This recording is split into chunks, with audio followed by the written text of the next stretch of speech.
What's up, guys? It's Gunna.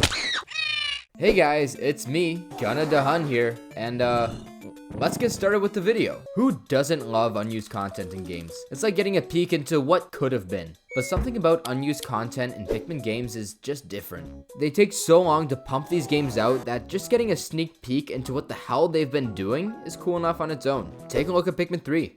They left behind an entire map from the old Wii build of the game. In fact, they left multiple. There's a whole second game in here, and yeah, there's also this guy. But today we'll be talking about Pikmin 4, the game that's been almost finished since 2015. So today we're going on a treasure hunt. We're looking for any scraps of unused content that Nintendo left behind to help us discover what the hell actually happened in the 10 years between Pikmin 3 and 4. What kind of ancient relics can we find in here?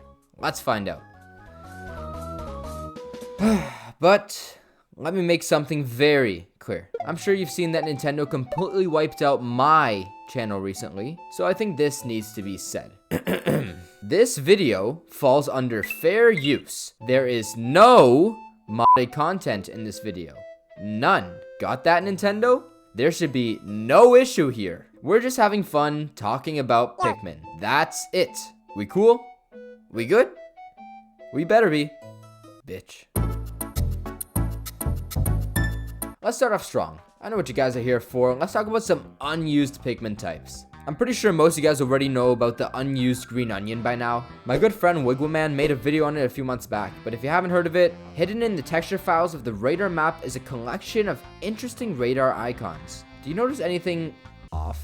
Well, you should, because I literally just told you. Hidden among the regular onions is a bright lime green onion that goes completely unused in game. So you might be thinking, Gunna da Hun, we already have a green Pikmin. That's probably just an unused glow Pikmin onion, not a new Pikmin. And yeah, you're probably right. But wait, hear me out. Let me direct your attention to this file over here. This is basically a data table used in Pikmin 4 to set Pikmin stats like speed, power, and stuff. As you can see, every Pikmin type here is accounted for. All 19 of the... What? Okay, let me slow down for a second. I'll explain everything. Not all of these are for Pikmin. For example, the Ninjin Pikmin is actually just a Pikmin carrot. Nintendo usually likes to classify these as Pikmin to make the coding process a lot easier. And the unidentified Pikmin is probably just nothing. Don't worry, I'll get back to the rest of these guys. But for now, let's focus on this one right here, the Bean Pikmin. These guys are special because unlike all these other unused Pikmin, they're actually treated like normal Pikmin. They're mentioned dozens of times in the files, and for every single level, whenever there's a preset Pikmin spawner, Bean Pikmin are always right next to the main ones, ready to be spawned in. Unfortunately, there's no leftover model data to spawn in, so it doesn't really do anything anymore. If I had to guess though, it does show us that the Bean Pikmin made it pretty far in development. But let's take a look at another chart. Here we can see each Pikmin alongside the colors they're associated with, that being textures like onions, pellets, flowers, and so on. The Bean Pikmin's associated colors are very close to the Glow Pikmin's colors, which isn't really helping my case, but you can see some distinct differences in their color palette. But some people pointed out this old Pikmin concept art booklet. Nintendo unveiled it around 2012 where they showed off tons of scrapped Pikmin designs. In the booklet, we see beta versions of Wing Pikmin, Rock Pikmin, and what even looks like early version of the Glow Pikmin, as well as this weird parasite ball bear looking Pikmin that can carry on your back, just like Oatchi. It's actually cool how many of Pikmin 3's concepts ended up making it to Pikmin 4. This could be a holdover from the fact that Pikmin 4 was almost done back in 2015. It possibly used to share a lot more of its DNA with Pikmin 3 at some point. And right there at the bottom of the page is the green bean looking fella. Is this our missing bean Pikmin? Maybe. It's really just a theory. A game theory. But I haven't even told you the coolest part about the Bean Pikmin yet. They actually have a few leftover references in the files, and there's one that caught my eye. Bean Bullet and Hit Numb by Bean. Now look, I'm not saying this Pikmin had a gun, but you gotta admit, that would be pretty cool. Anyways, enough about the Bean Pikmin. Let's talk about the others on this chart. Let's get the easy ones out of the way first. Team A and Team B are just the Dandori Battle Pikmin, pink and blue color schemes respectively. Undefined is nothing, but it does have a gray onion, which is kind of cool. Minion and Dark Minion are interesting. Specifically Dark Minion. Take a good look at it. The name is Dark Minion. It has a reddish purple body. No associated onions or spawns. My friends, this is no Pikmin. It's a Puffmin. At least I think so. It adds up. The Puffs will return, so it makes sense that they at least attempted to bring these guys back. And they definitely are Dark Minions. But I think the reason they didn't bring it back is because they would have had to program many different models for all the different Pikmin types. Back in Pikmin 1, all Pikmin had the same shape and size, but in Pikmin 4, we have quite a few different sizes. And I feel like Nintendo didn't want to have to go out of their way just for one enemy. Disappointing, but anyways. This next one's probably my favorite. Let me introduce you to Gensei Control. Now look, I'm not Japanese and I probably never will be, so I don't know what Gensei means, but I can use its context as clues. A lot of Picklepedia related files use the word Gensei. Google Translate says it means wildlife or something, and Nintendo even released toys in Japan a while back and called them the Gensei collection. So I'm gonna assume it's referring to the enemies somehow. Now strap in, because we're about to go full conspiracy theory mode. So let's pull out the hats. I find it interesting how there's a really not well hidden folder called the Gensei Control Data, located in the core folder of the game. This is alongside the other important folders like physics, graphics, camera, audio, and the other big stuff like that. So why is the Gensei Control Data just there? It doesn't really seem to do anything. Not the kind of place for random used Pikmin files to be hanging out, I'll say that much. But when you look inside, you'll see exactly 5 files, all of them referencing Chappy, the Japanese name for bulborbs. This includes actions for them like jumping, swallowing, carrying, digging, not things you usually see bulborbs do. Well, okay, I guess they do swallow. I wouldn't know, I'm a platypus. I don't know anything about being a bulborb. This might sound crazy, and I promise I'm not off my meds. But what if Pikmin 4 had some sort of Mario Odyssey style capture mechanic? You remember that parasite Bulbear from the 2012 concept art book I mentioned? Well, there was a reason I snuck that in the script. I think there's a good chance this enemy control concept somehow evolved into Oatchi in one way or another. Everyone kind of already figured that the Bulbear somehow became Oatchi because in the concept art you see Pikmin riding on its back and all that. But I think this name enemy control gives us a much greater picture of what this was actually supposed to be. Perhaps some kind of parasite Pikmin that allowed you to control other enemies, ride them, and do unspeakable things to them. If you're still unconvinced, take a look back at that chart and you'll see Gensei Controls is placed right next to Moss and Oatchi's nowhere to be seen. That's just my wacky little theory and it could be completely wrong, but let me know what you guys think. Next, let's talk about some unused video and audio files found in Pikmin 4. There's actually a lot to discuss here, and I think this gives us a little more insight on what they did for the past 10 years. I also want to give a shout out to Gimmicking, another Pikmin 4 mod YouTuber who has been documenting all this stuff with a team of his own. He's a real champ for that. Thank you, man. First, let's talk about the unused intro cutscene in the files. There really isn't too much to say about it. It just appears to be a slightly unpolished version of what we got in the final game, but it's still cool to see. Next up, we have this unused audio test file. It's about 2 minutes long and just repeats the same tune over and over again, and over, and over, and over, and over. Until around halfway through, you can hear the bulborbs working at Nintendo HQ accidentally breathe into the mic.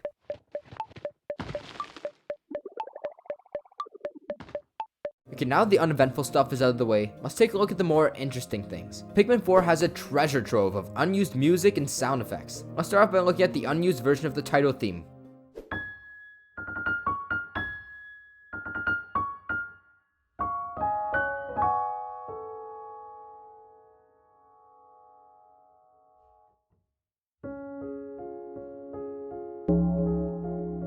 I kind of like it more, to be honest, but my taste in music is also pretty shit, so. Hey guys, Gunna the Hun editor here, and I'm really offended that SML Twerkits on it. That is not a bad song. As an SML connoisseur, I am very happy that this song exists. Next, we have what appears to be an unused snowy area theme.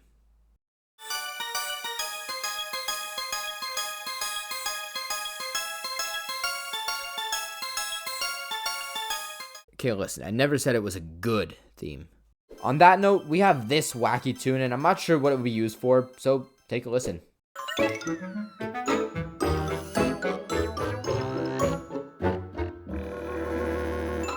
I think it's unused. I didn't recognize it at least, but maybe you guys did. Possibly another unused Pikmin intro theme. For the record, all the music and sound effects in the game are stored like this. Just a random assortment of numbers instead of, you know, a name. So we don't really have much context for these. If you have a better idea on what these are used for, please let me know in the comments. Now take a listen to what could be an unused cave theme.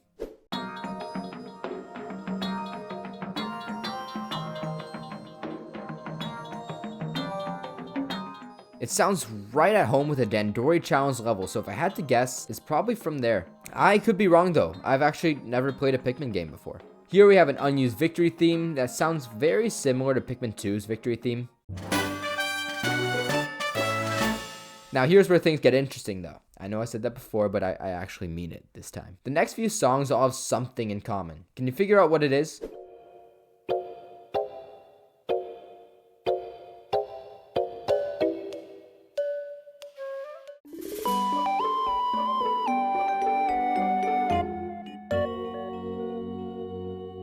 The Tropical Wilds and the new Pikmin jingle respectively, but it doesn't stop there. We also have Pikmin 3's End of the Day theme hidden away in here.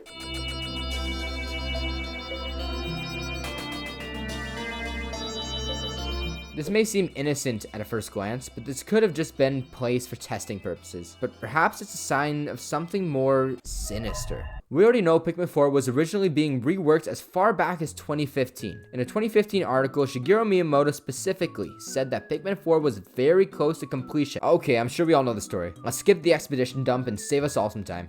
But it's quite possible that Pikmin 4 was supposed to be tied a lot closer to Pikmin 3 at some point in development. Sound effects and music are usually some of the last things Nintendo makes for a game if Pikmin 3 is anything to go off of. And I find it very strange that they would include some obscure themes for things like testing purposes. You don't usually need to test music and jingles so extensively. You kind of just give it a listen and put it in. Maybe this is a leftover from a previous build. Nintendo generally did a pretty good job cleaning up Pikmin 4, but with audio as unorganized as this, I'm not surprised some stuff slipped through the cracks. We'll come back to this in a bit. For now, take a listen to this.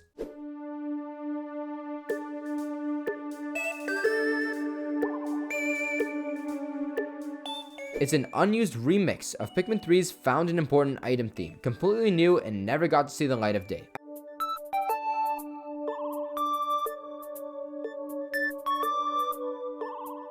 I saved the coolest and most disturbing for last. We all know Alf, Trash, and Charlie, right? The main protagonists of Pikmin 3. Famous for not showing up in Pikmin 4 at all. Replaced by these bastards over here. I mean, they can't even mention their name. Why the hell does Nintendo hate our original Copiates? Anyways, deep in the trenches of the files, I found something strange. It appears to be unused Charlie voice clips. But as the clips progress, they get more distorted and fucked up. Kind of like Charlie's crying out for help. Sorry, why? Nah, you don't Sorry. Charlie isn't alone. Here's Brittany, appearing to have the same fate. Why? Nah. I don't really know what to say about this one. I'm gonna choose to ignore the creepy zombie Charlie sounds for my own sanity, but this does possibly suggest that the Koppai trio originally had some role to play in the events of Pikmin 4. Keep that in mind, put a pin in it as we move on to our last section. Okay, now remove that pin you put in the last point. Thanks for being patient. I really like these title cards. I mentioned that it's possible the Pikmin 3 captains played a bigger role in the story at some point. Well, the answer may be standing right in front of us. It's these three. If you take a look in the files, the new Copiates for Pikmin 4 are just called Alf, Brittany, and Charlie in the files. Their models, gen files, as far as the internals of the game are concerned, these are Alf, Brittany, and Charlie. I'm sure this surprised absolutely zero of you, but these three swell lads were originally planned to be the Pikmin 3 protagonists. As it appears, this was the case until pretty late in development. This will forever stick out as the weirdest decision made by the Pikmin 4 devs. I can't think of a single good reason to replace the iconic Koppai trio with the Three Stooges over here. Some people say it wouldn't make sense in the timeline to include them, but the timeline's already fucked up, so who cares? It just raises more questions than answers lore-wise, but that's another video entirely.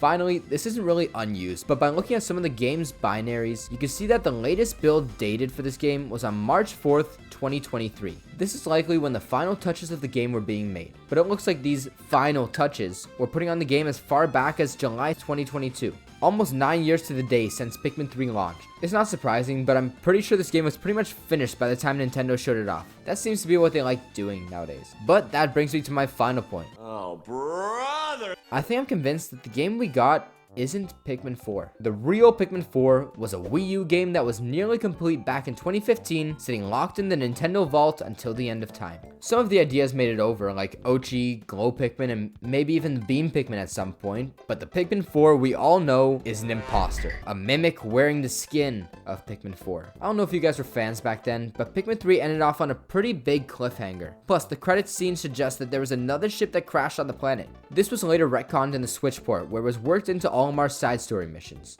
But come on, no one makes a cliffhanger for a future port of the same game. This was definitely going to lead into Pikmin 4 at some point. Pikmin 4 was already being thought of before the development of Pikmin 3 ended. Take a look back at the 2012 concept art. Glow Pikmin, Oatchi, Bean Pikmin. It's very clear that the groundwork of what Pikmin 4 could have been was rooted into Pikmin 3 even before it released. Here's what I think happened. Okay, well, here's what Mr. Pigman thinks happened. Grab your tinfoil hats again, because I know they're still lying around somewhere. Pikmin 4 began development in 2013, directly after Pikmin 3's DLC wrapped up. It was originally intended to be a quick Pikmin 2 style sequel with reused engine and assets starring Olimar and Louie as they return to the planet once again in a story that will eventually be reused in the 3DX side story modes. Development was originally scheduled to wrap up in mid to late 2016 for a Wii U release. This is around the time when Miyamoto claimed the game was nearing completion. For some reason or another, this Pikmin 4 version was scrapped. Whether Miyamoto didn't like it, or the failing of the Wii U, or it ended up just being low on Nintendo's priority list. After that, the team was recycled to work on the sequel to Mario Maker.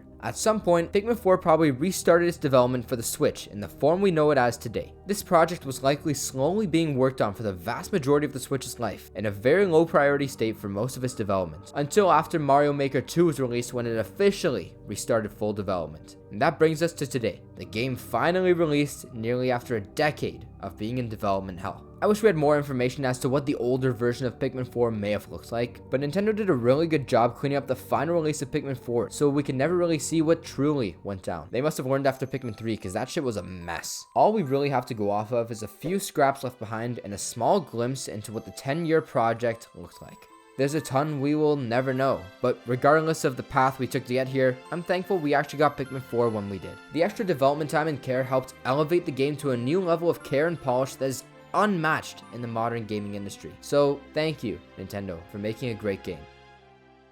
Can I have my videos back now?